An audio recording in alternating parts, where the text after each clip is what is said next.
Hey, what's up there, YouTube? Section 333 here. This is going to be a short one because, in the immortal words of our man Dean Martin, it's cold outside.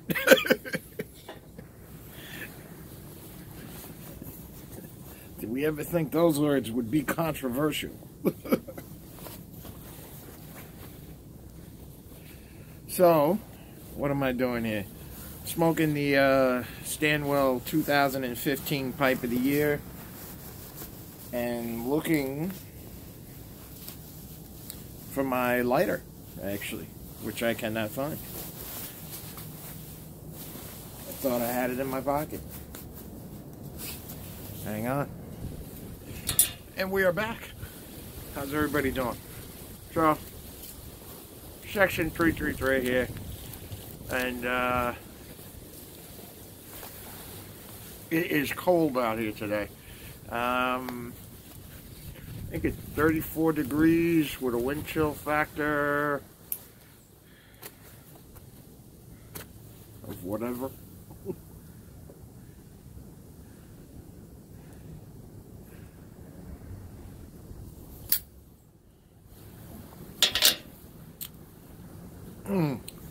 Boy, that's good. So, smoking the Stanwell Pipe of the Year. I think this is the 2015 model. Yeah, it's the 20. It's actually quite a pretty pipe. I wish I smoked it more, in all honesty. And it's a great little pipe. Actually, it's a good size pipe too. Fits in the hand very nicely. This little peak at the top holds the hand. Yes, I'm wearing mittens. Holds in the knuckle quite well, right in the crook.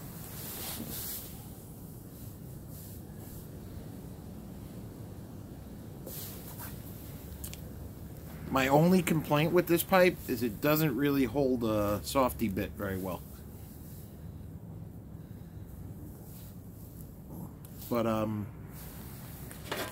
I'm smoking the London Blend 250 again. I have ordered the 1000, so I'm waiting for that to show up. Thanks for all the comments on my last video, which was the church warden. I actually filmed another video since then, but I found my tone to be too angry about the whole Patreon thing. Because I kind of went off on a tangent about the whole Patreon thing on the... So, I'm not posting that video. It's... You know what? You want to do Patreon, you do Patreon. You know, it's just... It's not for me.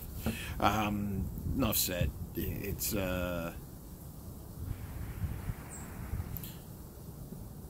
a cool concept to me in many respects. But it's...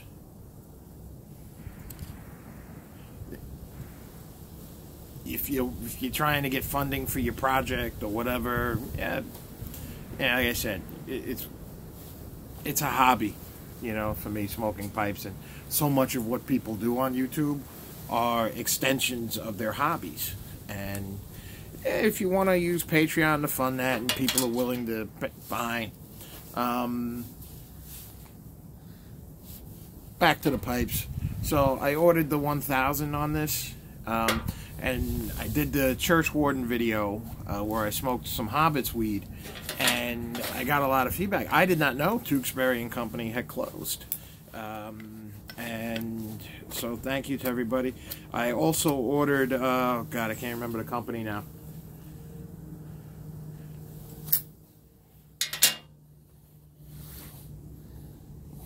What was called the Middle Earth Blends. And, I can't remember who suggested it. It was either Law Dog Piper or Pipe and Tamper that suggested them. And so I ordered those, all of them, just to see how they're going to be. They are aromatics. I mean, I do have a pound of the Hobbit's weed. So yeah, I bought 8 ounces twice, so I bought a full pound of it. And the honest to God truth is, as much as I smoke or don't smoke aromatics, it will probably last me my lifetime. But I'm into trying new things too, so I ordered the Middle Earth blends. Maybe it's nostalgia over the Lord of the Rings.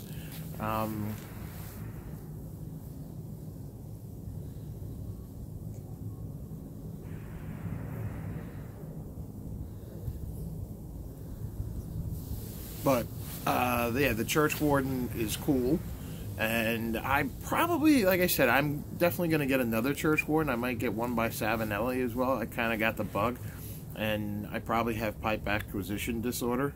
I know I have tobacco acquisition disorder, as I probably own enough tobacco to supply this lifetime and another if I smoked every day. And I don't smoke every day. It's usually on a day that I'm off, a day you see this video. Wow. That was a massive turkey hawk just came right through my yard. And this must be his new hunting ground, is all I can think.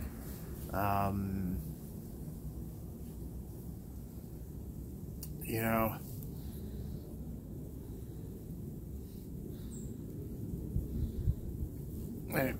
no, I'm thinking my dog is, she's out, she's not outside right now because it's too cold, I think, to have her out here. But, that bird is big. That was a big, big bird of prey. And I'll see if I can post some video of it. I have videotaped it flying around the yard in the past. So I think I will try and definitely post some video of it. And check tool, tamper. But I have a lot of smaller birds that fly around, and they eat smaller birds. People don't realize that. So that's probably why he's flying around so much, or she's flying around so much. But it was huge. It had to be the size of... It's slightly larger than my dog, I would say. She's about 15 pounds. I don't know how much it weighs because it's a bird. And I seem to now have misplaced my tamper. Aha. Found it. So,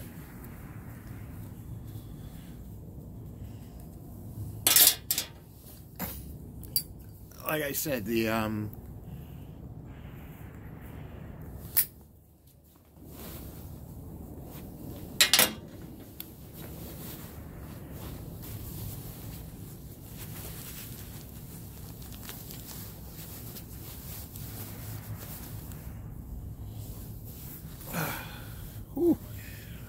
so, like I said, I ordered all those Church Warden blends, or not Church Warden blends, Middle Earth blends from that company, whose name just seems to escape me right now. And I'm going to try all of those out. And I think I got 2 ounces of each. So we'll see how that goes. I'll certainly do reviews of those blends. There's some other blends I do want to review as well. Plum Cake by McBaron I want to check out because I want to see how that compares to this particular blend. And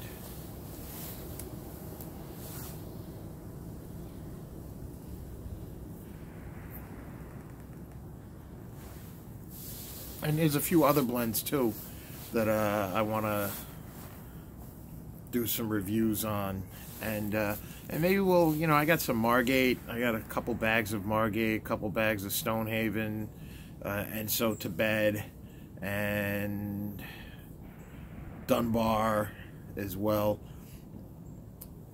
So I might break open some of the esoterica stuff. I mean, what am I saving it for, right? I really agree with Law and Smoke on that, Professor Walker. smoke it till it's gone. Yeah, what are you saving it for? And it's true. So I'm going to do that as well. And enjoy some of these blends because, you know, hey, life is short. Right? The other thing is, what else we got coming up?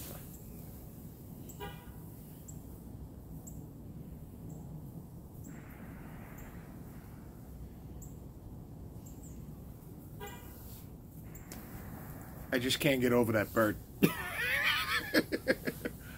Like, he was coming down, talons were extended, and there must have been a squirrel or something in the yard next door to me that he was going after. And unfortunately, I live on a decline. Actually, I don't live on a decline. I'm on the top of the hill, and then it declines down into my neighbor's backyard.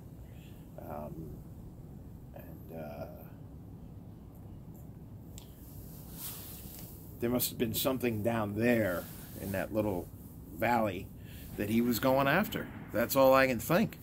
And I'm sure he got it. I mean, he came down so fast, but he literally glided through my entire backyard. It was almost as if he was in slow motion, but he was moving quite fast. And I really wish that I would have gotten the little video of that.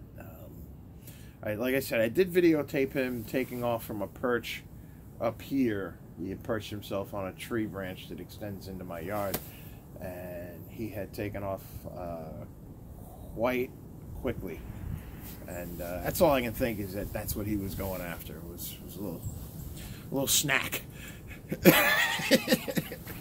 Yeah, but I do wonder. I mean, my dog is, like I said, about 15 pounds. She's not tiny, but she's not large either. She's not a 30-pound or a 70-pound dog. And I do wonder if, like, we have a neighbor that'll come by when we're at work and let the dog out. And I do wonder if she's running around the backyard here, if something might not look at her as appetizing. You know? And, man, would the wife be upset if something happened to her. I mean, I'd be upset if something happened to her, don't get me wrong. I'd be very upset. But, man, would the wife lose it. Which actually brings me to a very funny story about our dog.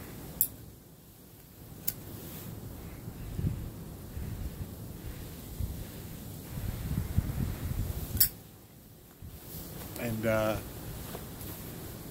when we had first gotten a dog, she was maybe about a year old.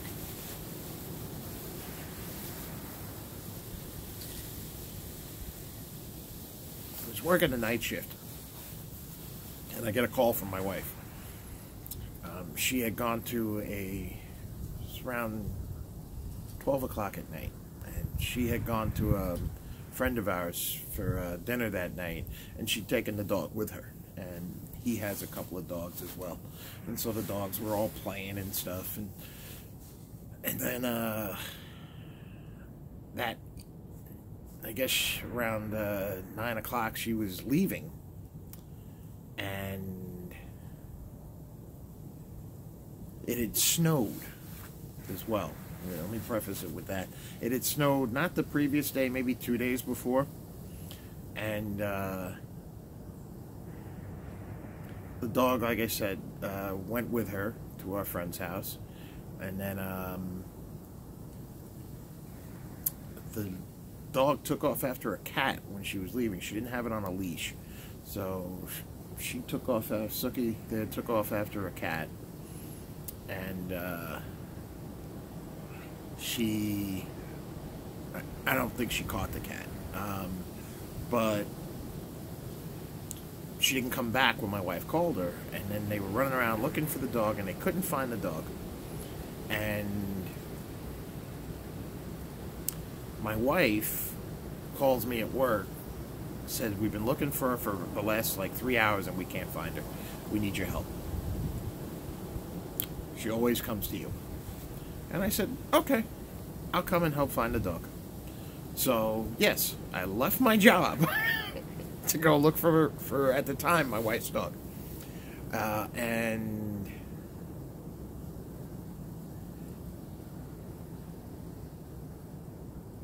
that was when I realized how much I cared about this dog and how much I loved my wife. And, you know, well, no, I knew how much I loved my wife well before then. But how important it was to me that she was happy about this dog. Because I left work to go help her look for the dog. And so I'm running around looking for this dog all over in a very wooded area with a lot of huge homes and big backyards and swimming pools that were empty. Some swimming pools, some people were ice skating on their pools during the winter. I guess they weren't filled. I guess they filled them to a certain amount, and then they were skating on them in the winter.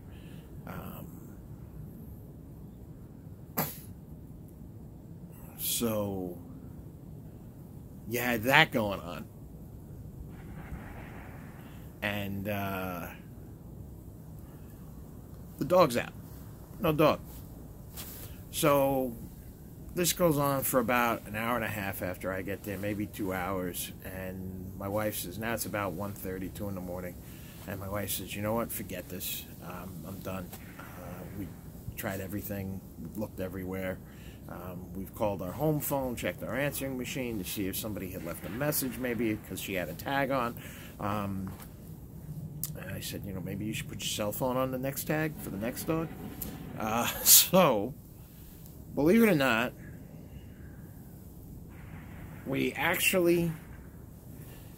she's in the car, and we're back at the house looking for the dog, and she says, okay.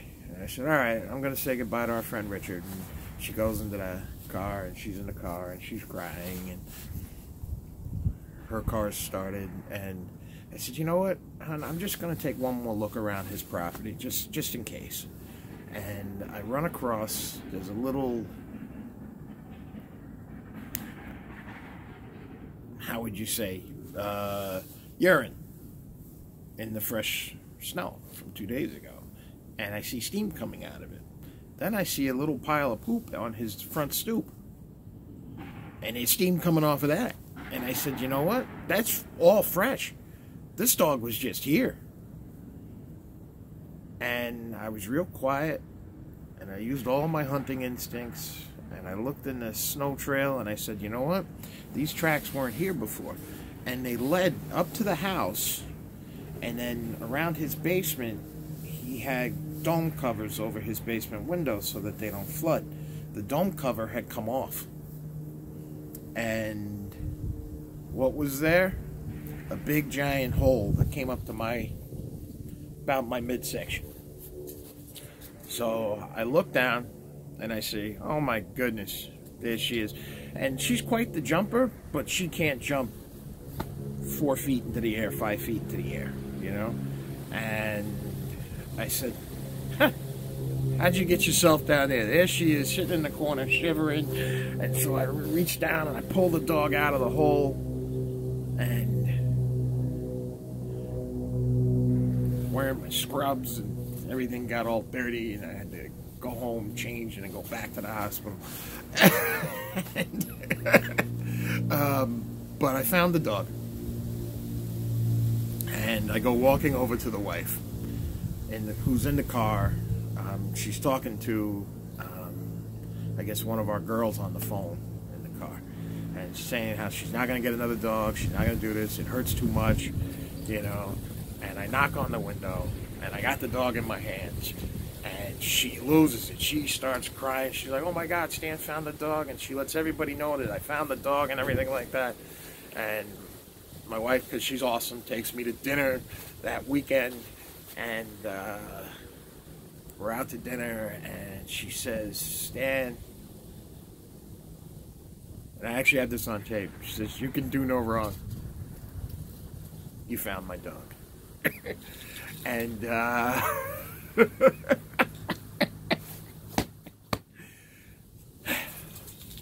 and she's like, you gotta pass for life. So I recorded this. I said, listen, I need to get this on tape because this will never happen again. So I got it on tape. And it's funny because every time I do mess something up, I play the tape.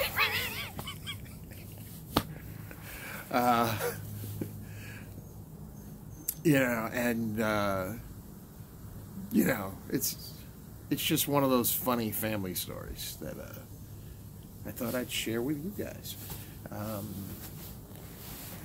You know, so now my oldest daughter, she has a dog. She just got her first dog.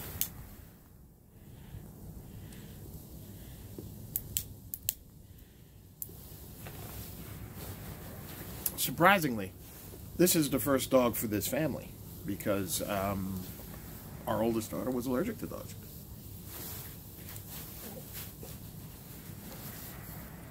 And I believe my wife was fearful of them.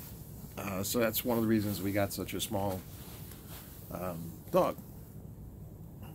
Work her into it. Now she loves dogs. She loves dogs more than she likes most people, I guess.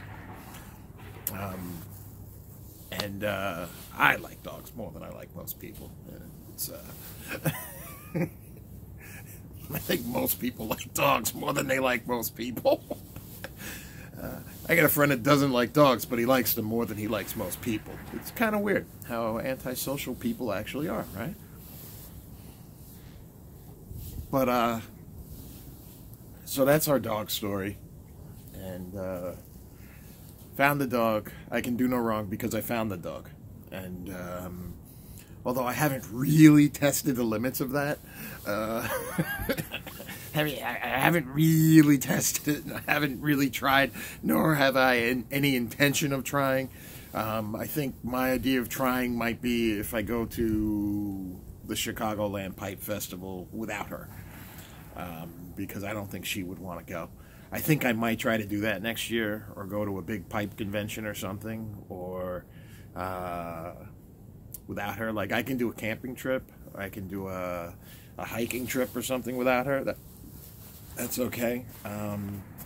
And usually, if it involves something in the outdoors other than a walk, or particularly dwelling and residing in the outdoors for any extended period of time, that I can usually get away with on my own.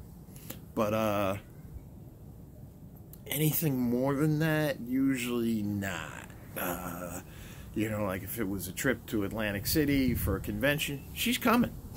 Right? And vice versa. She goes on a trip or something like that, I usually go with her. I mean, unless it's something like where she goes to take a test for recertification or something, or I go to take a test for recert. We're just in and out, boom, boom, you know, back to work. Listen, thank you so much for joining us today, or joining me today, the universal us, I guess, my universal us. But thank you for joining me today, and I hope everybody has a good week. I'm working the weekend. If you're working the weekend, God bless you. If you're off for the weekend, be safe and enjoy yourself, please. And I hope everyone has a good one. And I know this is 320 Thursday, but yes, I'm smoking a Stanwell because it's a really great pipe. All right. Section 333 out.